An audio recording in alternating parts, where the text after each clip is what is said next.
नमस्कार, आप देख रहे हैं राजधानी एक्सप्रेस और आपके साथ मैं हूं मोनिका। प्रयागराज पहुंचे एसीएम नायब सिंह सैनी। महाकुंभ में हरियाणा के सीएम ने डुबकी लगाई। परिवार संग मुख्यमंत्री सैनी पहुंचे और आस्था की डुबकी लगाई। तस्वीरों के जरिए आप देख सकते हैं। प्रदेश अध्यक्ष मोहनलाल बड़ौली भी उनके साथ मौजूद रहे। हरियाणा के मुख्यमंत्री नायब सिंह सैनी ने संगम में डुबकी लगाई। सीएम सैनी सुबह 11 बजे प्रयागराज पहुंचे थे। इस दौरान एयरपोर्ट पर स्थानीय बीजेपी के नेताओं ने उनका स्वागत किया। सीएम के साथ हरियाणा बीजेपी के प्रदेश अध्यक्ष मोहनलाल बड़ौली के अलावा परिवार के कई सदस्य मौजूद थे। सीएम सैनी ने परिवार के साथ अरैल पहुंचकर त्रिवेणी में डुबकी लगाई। इस दौरान सुरक्षा व्यवस्था का व्यापक बंदोबस्त यहां पर किया गया था। तस्वीरों के जरिए आप देख सकते हैं। ये बड़े परम सौभाग्य की बात है कि सब प्रयागराज की पवित्र भूमि, जहाँ पर गंगा यमुना सरस्वती का संगम है, उस संगम स्थली के ऊपर महाकुंभ हो रहा है और उसमें आने का मुझे अवसर मिला है। माँ गंगा के चरणों में आने का अवसर मिला है। माँ गंगा का आशीर्वाद मिला है और आज मैंने माँ गंगा के चरणों में हरियाणा प्रदेश के लोगों के उत्तम स्वास्थ्य और हमारा हरियाणा प्रदेश विकास की ऊंचाइयों के ऊपर जाए, माँ गंगा के चरणों में प्रार्थना की है। मुझे बहुत अच्छा लगा है कि आदरणीय नरेंद्र मोदी जी के नेतृत्व के अंदर उनकी प्रेरणा से आज महाकुंभ के अंदर इतनी बड़ी व्यवस्था जो हुई है, इसके लिए मैं उत्तर प्रदेश के यशस्वी मुख्यमंत्री आदरणीय योगी आदित्यनाथ जी का आभार प्रकट करता हूं, उनको धन्यवाद देता हूं कि इतना जबरदस्त भव्य यहां पर व्यवस्था का खड़ा किया है। लोगों को किसी प्रकार की कोई दिक्कत, कोई परेशानी नहीं है, क्योंकि महाकुंभ हमारी आस्था, हमारी संस्कृति से जुड़ा हुआ। और अमेरिका से 104 भारतीय जबरन भारत डिपोर्ट किए गए हैं। गुजरात हरियाणा के 33 और पंजाब के 30 लोग इमिग्रेशन कस्टम से क्लियरेंस के बाद पुलिस को सौंपे गए हैं। डिपोर्ट लोगों को पुलिस की गाड़ियों द्वारा उनके घर भेजा गया है। अमेरिकी सैन्य विमान C-17 ग्लोबमास्टर 104 अवैध प्रवासी भारतीयों को लेकर अमृतसर के गुरु रविदास इंटरनेशनल एयरपोर्ट पहुंचा। इसमें 11 क्रू मेंबर और 45 अमेरिकी अधिकारी भी साथ थे। प्लेन में पंजाब के 30, हरियाणा गुजरात के 33 लोग शामिल थे। अमृतसर एयरपोर्ट के सुरक्षा अधिकारियों के मुताबिक इन लोगों का वेरिफिकेशन किया गया। यहां से इमिग्रेशन और कस्टम से क्लियरेंस के बाद पंजाब पुलिस को सौंप दिया गया। पंजाब में डिपोर्ट किए गए लोगों को पुलिस की गाड़ियों से उनके घर भेजा गया।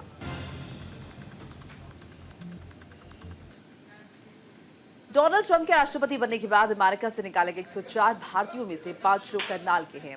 इनमें कालारम गांव के आकाश और नीलो खड़ी परमजीत सिंह के साथ उनके परिवार के 3 सदस्य शामिल हैं। परमजीत ने 1 करोड़ रुपए खर्च कर 20 जनवरी को अपनी पत्नी और 2 बच्चों के साथ डंकी रूट से अमेरिका में प्रवेश किया था।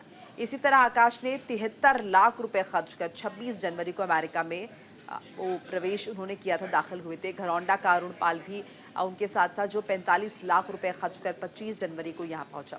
अमेरिका में प्रवेश करते ही वहां की पुलिस ने उन्हें हिरासत में ले लिया और कैंप में भेज दिया। शुभम ने बताया कि उनके हिस्से 2 से 2.5 एकड़ जमीन आती है। उस हिस्से की भी जमीन बेची गई थी और तकरीबन 15 लाख रुपए का कर्ज भी उठाया गया था।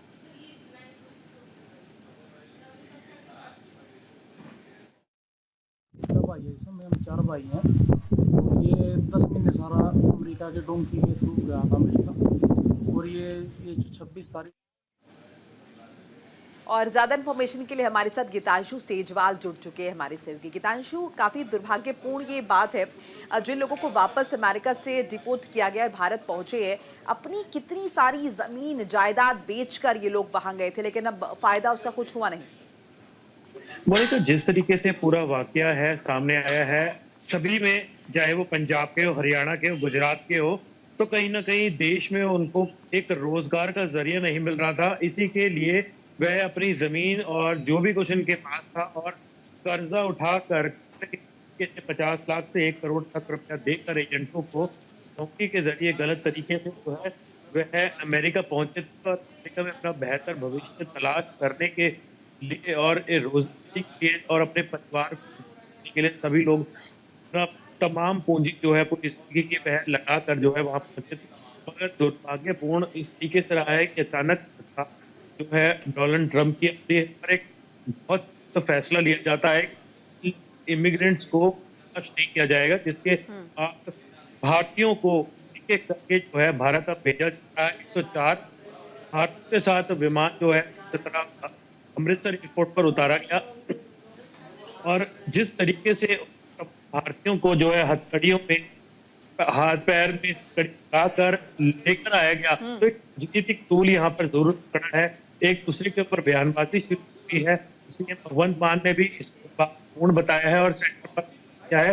वहीं बात लोगों जो वापस आए हैं तो हद तक उन अब जो है कर्जा वह चूकता हुआ नहीं दिखाई दे रहा, तो कहीं ना कहीं वह पूरा परिवार जो है काम कर बैठा हुआ है कि अगर बात करें तो काफी हद तक वह आ रहे हैं।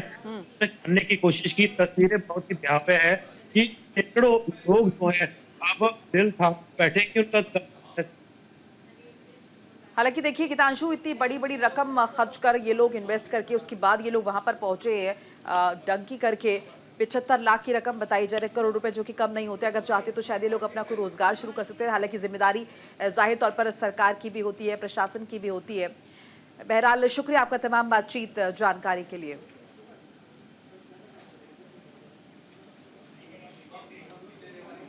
तो ट्रंप का मिशन डिपोर्टेशन शुरू हो चुका है। मेक्सिको के 41 लाख अवैध प्रवासी, एल साल्वाडोर के 8 लाख अवैध प्रवासी, भारत के 7 लाख से ज्यादा अवैध प्रवासी जो है, ग्वाटेमाला के 7 लाख अवैध प्रवासी और होंडुरास के 5.5 लाख अवैध प्रवासी जो हैं वो वापस भेजे जा रहे हैं। अमेरिका में अवैध प्रवासियों की संख्या हम बता रहे हैं। देखिए 1990 में 35 लाख अवैध प्रवासी थे और 1995 में 57 लाख अवैध प्रवासी जो है वो अमेरिका पहुंचे। 2000 में 86 लाख अवैध प्रवासी जो हैं ये आंकड़ा देखने को मिला। और अगर 2005 के आंकड़े का जिक्र कर ले तो 1 करोड़ से ज़्यादा अवैध प्रवासी थे जो कि अमेरिका में रिहाइश कर रहे थे, पहुंचे थे। 2007 में भी ये जो आंकड़ा है ये 1.22 करोड़ था अवैध प्रवासियों का। 2010 में जो है और ज़्यादा बढ़ा, 1 करोड़ से ज़्यादा। 2015 में 1.1 करोड़ अवैध प्रवासी, 2019 में 1.02 करोड़ अवैध प्रवासी जो हैं वो वहाँ पर रिहाइश करे थे। 2021 में 1.05 करोड़ अवैध प्रवासी, 22 में भी 1.1 करोड़ अवैध प्रवासी जो है ये तमाम लोग अमेरिका में थे। लेकिन अब जिस तरह की नीतियां आई हैं अमेरिका सरकार की, हालांकि पहले भी इस तरह की सख्त नीतियां थी, चूंकि अब राष्ट्रपति डोनाल्ड ट्रंप ने सत्ता संभाली है तो साफ कर दिया गया है कि अब प्रवासी जो कि गलत तरीके से रिहाइश कर रहे हैं उन्हें वापस उनके देश भेज दिया जाएगा, बर्दाश्त नहीं किया जाएगा। बहरहाल आगे बढ़ जाते हैं। अमृतसर से कांग्रेस सांसद गुरजीत औजला ने अमेरिका से निकाले गए 104 अवैध प्रवासियों का मसला उठाया। औजला ने कहा कि हथकड़ी लगे लोगों की तस्वीरें शर्मनाक हैं, उनके साथ अपराधियों जैसा सुलूक किया गया है। ये सरकार की विफलता है। सरकार ने इस बारे में पहले क्यों नहीं कहा? जो उन्हें निजी या चार्टर्ड विमान से घर ला सकते थे, साथ ही विमान को दिल्ली में क्यों नहीं उतारा गया, ये भी सवाल उन्होंने दागा है। हिमाचल सरकार लगातार बीजेपी को लेकर हमलावर है। वहीं से लेकर कांग्रेस पार्टी के पूर्व मुख्य प्रवक्ता प्रेम कौशल ने हमारे सहयोगी जीवन कुमार से खास बातचीत की है। इस दौरान क्या कुछ उन्होंने कहा है, सुन लेते हैं। विशेष बातचीत के लिए मेरे साथ प्रेम कौशल जी कांग्रेस पार्टी के मुख्य प्रवक्ता रहे हैं और वरिष्ठ नेता हैं पार्टी के।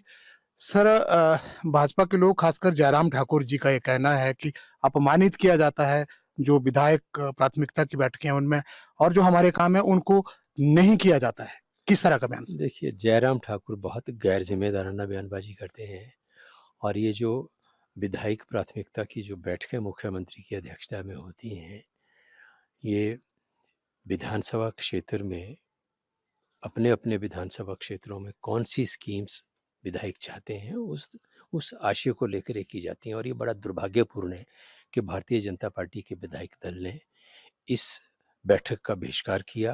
और ये बहिष्कार करके मैं समझता हूँ कि अपने अपने जो चुनाव क्षेत्र हैं जहाँ से ये लोग जीत कर आए हैं, वहाँ के लोगों का जो विश्वास इन्होंने व्यक्त किया था इनमें, उन लोगों के साथ इन्होंने विश्वासघात किया है, धोखा किया है। ये बहुत दुर्भाग्यपूर्ण और आश्चर्यचकित करने वाला है कि कोई विधायक अपने विधानसभा क्षेत्र की जो प्राथमिकताएं 1 साल के लिए उन्होंने सरकार से को देनी होती हैं, जो डेवलपमेंटल स्कीम्स लेनी होती हैं, उस बैठक का बहिष्कार करें, ये अपने आप में अप्रत्याशित और दुर्भाग्यपूर्ण।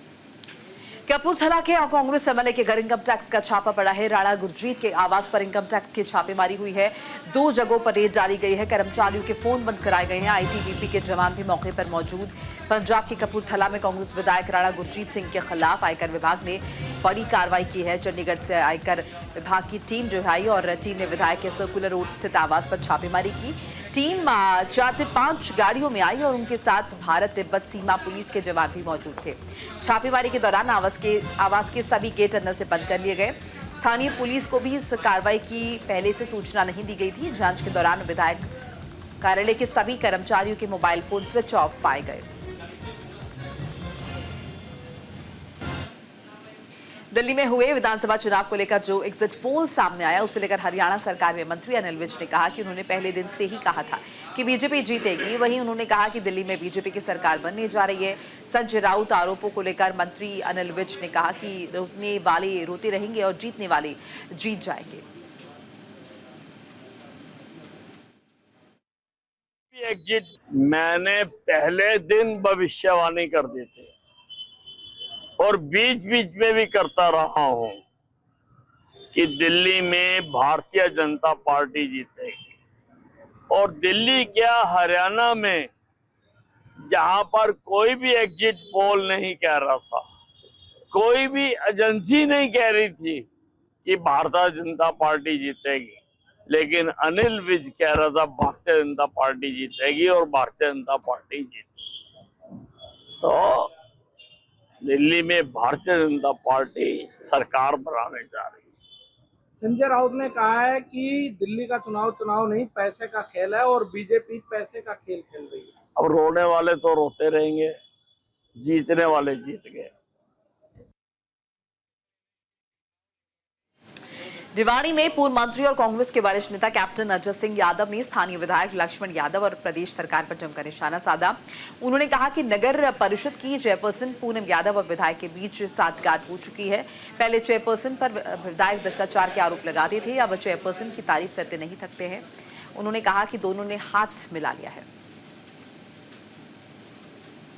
कोई एमएलए कह रहा मेरी चल नहीं रही, कोई कहता मेरा जो है टेलीफोन नहीं उठा रहा। तो हालत इनकी ऐसी पतली हो रही है कि ना तो इनकी जो है सरकार मानता कोई। अनिल विज जो यूं कह रहा है कि मैंने सस्पेंशन के लिए ऑर्डर दिए थे, वो कह रहा है मेरी नहीं चल रही।